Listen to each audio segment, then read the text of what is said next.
Hello, friends. This is Dave Hurwitz, executive editor at ClassicsToday.com, and I have to vent. Yes, I do. I want to talk about historically informed mediocrity. What do I mean by that? Well, over the past few weeks, as you may have noticed, if you've been following this channel, we've been listening to some really wretched Haydn.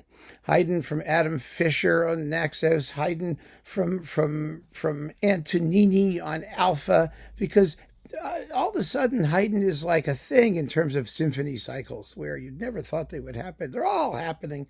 They're all over the place. Even the Thomas Fye cycle who's happening is getting completed without Thomas Fye. It's happening on Hensler, which is great, actually. It's going to be one of the better ones when it's done. So there is that. But that's not the point. The point is that there is just a lot of crappy Haydn out there. And I've been thinking about that. I've been thinking about the reason for it. And it just seems to me, and I want to just speculate a little bit, that Haydn is the point at which the entire period instrument enterprise breaks down. They can't account for him. They don't know how to deal with him.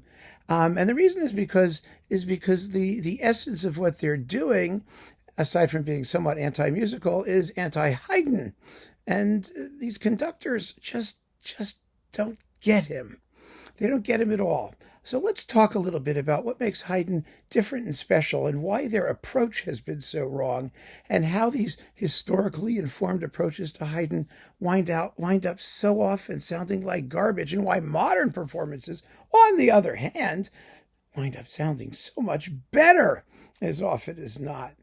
Part of it is, how seriously do you take what the composer wrote? Now, let's understand something about how Haydn worked and what he did. It's really, really important that we come to grips with this as a given. Haydn was not typical. One of the things about the whole period instrument movement, which is just beyond frustrating, is that it deals in attempting to impose universal strictures of performance practice on what was, in reality, in Haydn's day, a wildly varied picture. No two orchestras sounded the same. No two countries had exactly the same traditions. Yes, musicians were peripatetic. They wandered to and fro. There was a lot of exchange and interchange and interest in what was happening over the border. But that doesn't mean that there weren't tremendously characterful schools of local performance. I mean, there was the Mannheim Orchestra. There was the orchestra of the Loge Olympique that Haydn wrote for. There was Haydn's pickup orchestra in London. There was Haydn's orchestra at Esterhazy. All of them had their own special qualities. And so to take a treatise, just one treatise, or two treatises, let's be crazy, three treatises written sometime in the 18th century, and say everybody was playing the same way, and this is what they were all doing, this is what they should be doing, is just wrong. It's wrong. It's horrible. It's ahistorical. And in order to give credit to these composers, you have to give credit to the special circumstances under which their music was created. Now, some people say, well, okay, so we reproduce the same performing forces, which they were always unsatisfied with. No, that's not the point. That's not the point at all. The point is to give them the best, the ideal that they were shooting for, and then not to create what happened on a day. It was Wednesday, they did it this way. No. To present them in their most ideal form and to emphasize their differences, their special qualities, their character. Well, that's not what they're doing for the most part. And what we're getting is the character of the one person who didn't exist in the day that Haydn symphonies and much music before it was created, the conductor. And the conductor's character imposed on Haydn's character or Mozart's character or Teleband's character is usually less interesting than the composer themselves, because the composers themselves knew, given the circumstances in which they worked, that there wasn't a lot of room to inject tremendous personality, especially in orchestral music that was exterior to that of the creator of the work. There were very few rehearsals. People were playing constantly. Everybody did it their own way. There was no room to have someone else come in and tell an orchestra, particularly, how it should be functioning. Because orchestras, the orchestral writing in the classical period was usually a bit simpler than, for example, quartet writing, because they knew that a batch of violins would have players of widely different abilities, and they had to operate in terms of what the general level was going to be. Now, Haydn was lucky. Haydn had a terrific orchestra composed of some of the best virtuosi in Europe. So Haydn uniquely, almost uniquely, had the ability to do anything he wanted. He had an orchestra at his beck and call. He could say to the guys, I'm writing a new symphony. I want to see if this bit's going to work. Come on in and let's try it out. And they would do it. And he knew what his players could do and who they were, and he wrote for them. So what does that mean?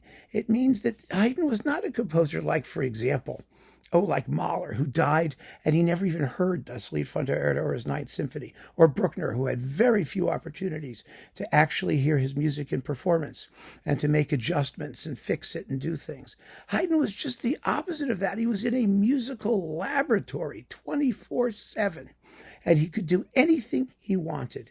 And therefore, when he wrote something, when he put something down on paper, however hasty it may have been, however, difficult the circumstances may have been, he knew what he wanted and how to get it and what he was doing.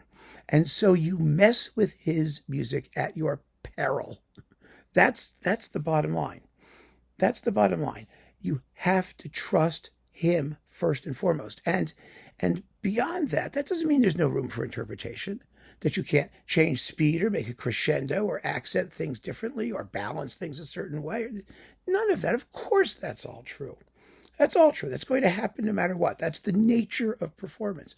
But it means that your interpretive options happen within certain parameters. And those parameters are, in some senses, more restrictive than it would be if you were playing, say, Rachmaninoff, where there are wide parameters for interpretation.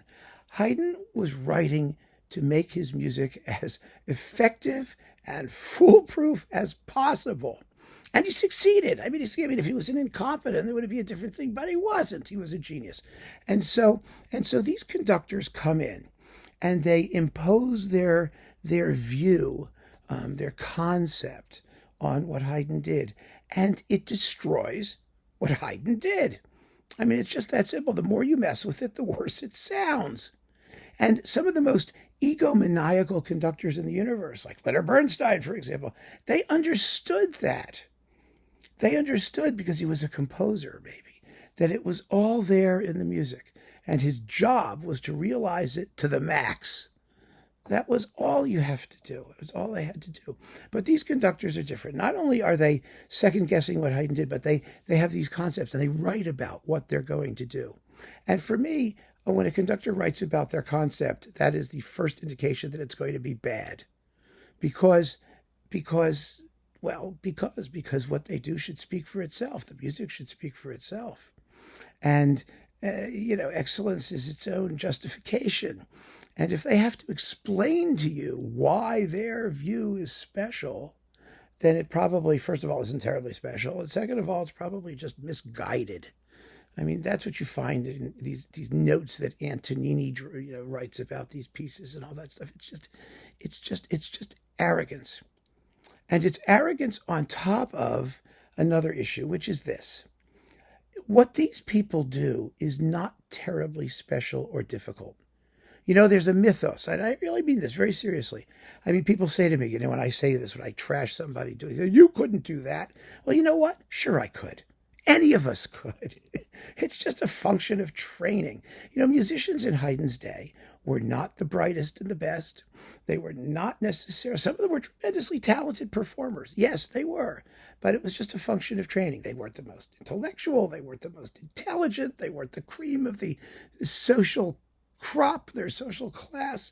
Nowadays, since Wagner and those people came along with the idea of the artist hero, the romantic artist hero with the, transcendental mythos and all this stuff, these people with their just cosmic egos and arrogance about what they're doing. Well, damn it, I could do it as well as they could. And especially if it's Baroque music, if it's music from that period, which is just designed to wind it up and let it go, and it barely changes the tempo, give me a decent orchestra, give me players who know what they're doing, and I could conduct a concerto grosso as well as any of these people out there. You just say, okay, guys, go, boom, and they go. Now, I'm not a trained musician. Obviously, I couldn't play a continuo part. I couldn't play the violin. I get it. Some of these people are wonderfully trained musicians. But are they special, insightful musicians? That's the question. And that's what I mean when I say historically informed mediocrity. Because all of the blather and bullshit and adherence to old treatises and the attempt to sell the product as participating in some sort of authenticity or historical accuracy, all that is crap if the guy on the podium, who shouldn't even be there in the first place in the way that he's there, is a mediocrity. That's it. And most of these people are mediocrities. They would never have careers as major conductors in front of regular orchestras doing the standard repertoire. I mean, do you honestly think for a minute? We could tell. We could tell because they put out these cookie-cutter Beethoven cycles. Every one of them sounds just like every other.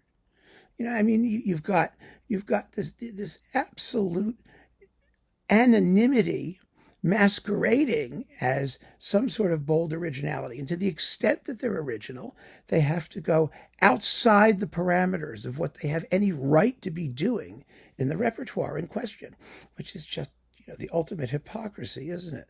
And you can make a list. Jordi Savall, his latest stuff, which is just horrible. His ventures into romantic music. Some of these people have gifts to do a certain kind of music very well that they've studied, that they've internalized, that they identify with. Savall is one of those. Others of them, they were in the right place at the right time. They're well trained. They know how to organize. They have some sort of efficiency as business people to put together an ensemble or politics or whatever they're good at. And music is not the thing that they're really, really good at.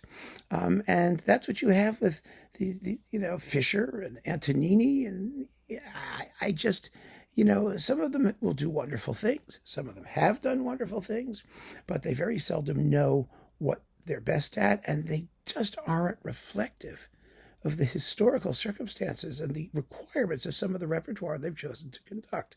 And Haydn seems to be the one that throws everybody for a loop.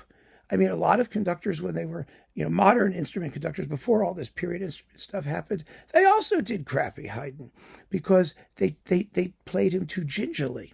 They treated him, they had a vision of what he was, Papa Haydn with the wigs and all the dainty and classical. And you couldn't play a real fortissimo. And now it's almost the other way. Everything is just loud and vulgar and badly balanced and incoherent and mannerist and interventionist and micro-tuned and oh my goodness, just amazing. But the foolishness at the heart of what is going on and the way that there's a certain egotistical blindness that so ill serves the music. Haydn seems to me the composer who shows up phonies better than anybody else. If you are inauthentic as a human being, as an artist, I don't care if you're positioning yourself as an avatar of authenticity and historically informed rectitude, Haydn is going to show you for a fraud.